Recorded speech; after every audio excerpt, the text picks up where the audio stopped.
Hello everyone, this is Sam Spade with a quick channel update. First, let me thank you so much for your support on the Coding Fundamentals and GML tutorial series. It is finished for the moment. I got through really everything I wanted to get through except buffers, which honestly I just didn't feel comfortable enough teaching to go through. But I will return with the public release of 2.3, update and cover all of the new features that are contained in 2.3. I might also add some things here and there as topics come up that I think are worth adding to that series.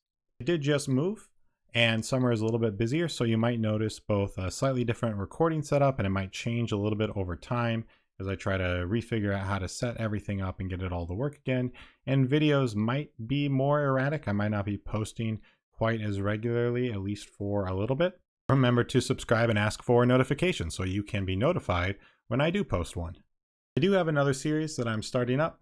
I think the first video will be within the next week or so. I'm going to be building a fairly small project in 2.25 and then in 2.3. I was lucky enough to be one of the first people into the public beta for 2.3, so I do have access. And I think that even though it's not fully released to everyone, seeing how to build a very simple project in both versions, both of the current GameMaker Studio 2 versions, can be really helpful in thinking about how they will differ and what will need to be done in a different way and what the improvements will be in 2.3.